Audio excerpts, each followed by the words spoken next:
Big boss show ఉంది.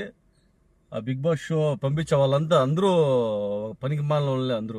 పనికి మాలిన అందరూ కాదు, ఒక సగమని కాంట్రవర్సీలో వచ్చిండే వాళ్ళంతా.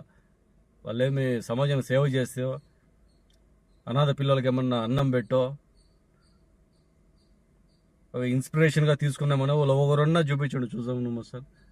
ఒక సీజన్లో అన్న నాకు ఒకే ఒక సీజన్లో గుర్తు, ఎవరో సోషల్ వర్క్లో కొద్దిగా సోషల్ వర్క్ బెంగళూరులో బ్యాక్గ్రౌండ్లో వచ్చిండేది నూతన్ నాయుడు ఉన్నారు కదా, తను కూడా గుర్తు అంతే నాకు. నూతన్ నాయుడు అని తను ఏదో కొంచెము మంచి చేసినాడు ఏరియాకి అని, సెలబ్రిటీ కాకుండా వచ్చిన తను ఒకడే వచ్చిండేది. పల్లవి ప్రశాంత్ వచ్చా, అన్నా రైతు బిడ్డ అని వచ్చా, అందరిని ముంచేసాను. వచ్చినాక రైతు బిడ్డాలా రైతు బిగ్ బాస్ అన్ని ఎట్లయితే వెళ్ళండి సార్.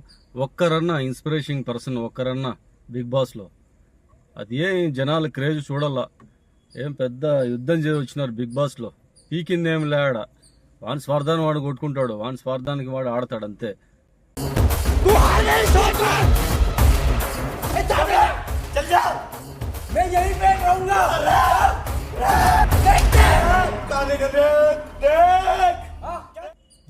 ఇంటర్వ్యూ చేయడం బిగ్ బాస్ నుంచి వచ్చినప్పుడు చూడాలి జనాలు. అయ్యో ఏమి పాకిస్తాన్ యుద్ధం గెలిచి మనకు స్వాతంత్రం తెచ్చిన వాళ్ళు కానీ మనంత గౌరవించుకోము. మనం పనుకుంటాము దుప్పట్లు కప్పుకొని, ఆడేమన్నా పాకిస్తాన్లో యుద్ధం జరుగుతున్నాయి. కానీ ఇక్కడ చూడాలా బిగ్ బాస్ గెలిచి ఏమన్నా కన్సిస్టెంట్ ఏమన్నా బయటకు వచ్చినాడంటే అన్నపూర్ణ స్టూడియో బ్యాక్ గేట్లో చూడాలా మీరు హంగామా.